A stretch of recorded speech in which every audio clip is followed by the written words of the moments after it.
Welcome to Shivaji studio. నా పేరు శివాజీ. ఈరోజు మన టాపిక్ కందుకూరి నియోజకవర్గం సామాజిక సమీకరణాలు. ఒక్కసారి చూద్దాం.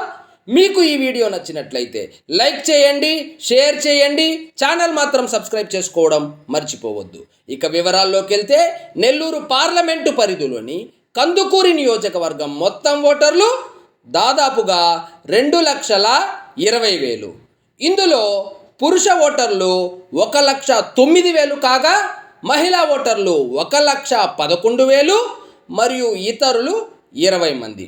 ఇప్పుడు ఈ నియోజకవర్గం మొత్తం ఓటింగ్లో ఏ సామాజిక వర్గానికి దాదాపుగా ఎంత శాతం ఉనికి ఉంది అనే విషయాన్ని ఒక్కసారి చూద్దాం. కందుకూరి నియోజకవర్గంలో గెలుపు ఓటమిని ప్రభావితం చేయగలిగే స్థాయిలో ఎస్సీ సామాజిక వర్గం 38,000 ఓటింగ్తో ప్రథమ స్థానంలో ఉన్నారు.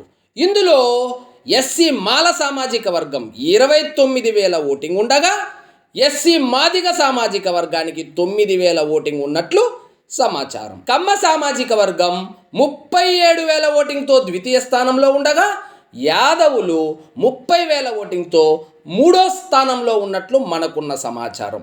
తరువాతి స్థానాల్లో రెడ్డి సామాజిక వర్గం 28,000, బలిజ కాపు సామాజిక వర్గం దాదాపుగా 16,000, యానాదులు ఎస్టీ సామాజిక వర్గము 15,000 ఉండడం విశేషం.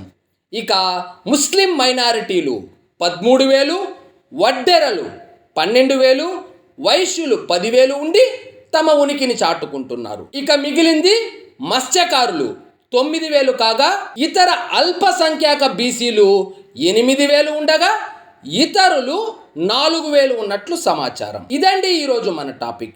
మీకు ఈ వీడియో నచ్చినట్లయితే లైక్ చేయండి, షేర్ చేయండి, ఛానల్ మాత్రం సబ్స్క్రైబ్ చేసుకోవడం మర్చిపోవద్దు. మరిన్ని ఇంట్రెస్టింగ్ టాపిక్స్తో మళ్ళీ కలుద్దాం. జై హింద్.